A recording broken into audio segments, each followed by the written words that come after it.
నా పేరు Nagila Ramesh, Singareni colony schedule కులాల సంక్షేమ సంఘం అధ్యక్షుడిని.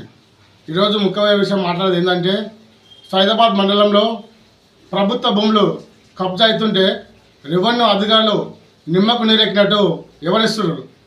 ఎన్నిసార్లు మండల ఆఫీసులలో కంప్లైంట్ ఇచ్చినా కానీ, ఆర్టీఓ దగ్గర కంప్లైంట్ ఇచ్చినా కానీ ఎవరు పట్టించుకోవడం లేదు. ఈ గవర్నమెంట్ ఎంప్లాయీలు ప్రభుత్వ ల్యాండ్లు కబ్జా అవుతుంటే కాపాడేది పోయి గవర్నమెంట్ ఎంప్లాయీలే డబ్బులకు అమ్ముడుపోయి రెవెన్యూ అధికారులు రిపోర్ట్ మార్చి ఇస్తారు. ఇది ఎంఆర్ఓకి ఇచ్చిన రిపోర్ట్, ఇది ఎంఆర్ఓకి ఇచ్చిన రిపోర్టు, కలెక్టర్కి ఇచ్చిన రిపోర్టు, రెవెన్యూ అధికారికి ఇచ్చిన రిపోర్టు. సైదాబాద్ మండలంలో స్విమ్మింగ్ గల్లీ ఎస్సీ కమిటీ హాల్, అక్కడ గవర్నమెంట్ ల్యాండ్ జాగా ఉంది. అక్కడ ఆ జాగాను కాపాడాలని ఎన్నోసార్లు కంప్లైంట్ ఇచ్చినా కానీ రెవెన్యూ అధికారులు నిమ్మకు నీరెక్కినట్టు వివరిస్తున్నారు.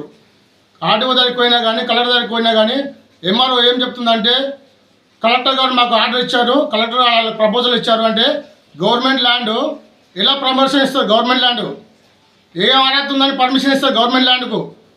ఇది ఎవరు పట్టించుకోరా? ఇది ఎన్నిసార్లు కంప్లైంట్ ఇచ్చినా కానీ, సీఎం దగ్గరికి కంప్లైంట్ ఇచ్చినా కానీ అలాగనే ఉండిపోతుంది. ఇప్పటిదాకా అధికారులు ఒకటి పట్టించుకోరా? ఎన్నిసార్లు కంప్లైంట్ చేయాలి? స్విమ్మింగ్ పూల్ గల్లీలో ఒకటి ఉంది, సైదాబాద్ కాలనీలో ఇంకోటి ఉంది. ఇవన్నీ రిపోర్ట్లు అవే.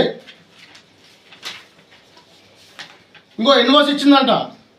సైదాబాద్ కాలనీలో 16 ఎకరాల ల్యాండ్కు ఎన్ఓసి ఇచ్చిందంట. ఎన్ఓసి ఎట్లా ఇస్తుంది? అది ఇనాం ప్రాపర్టీ. అది ఇనాం ప్రాపర్టీకి ఎన్ఓసి ఎట్లా వస్తుంది? గవర్నమెంట్ ల్యాండ్కి నుంచి. గవర్నమెంట్ ఇనాం ప్రాపర్టీ అంటే గవర్నమెంట్ ల్యాండ్. గవర్నమెంట్ ల్యాండ్కి ఎన్ఓసి ఎట్లా వస్తుంది? ఎన్ఓసి ఏ అధికారానికి ఇస్తారు? కలెక్టరు.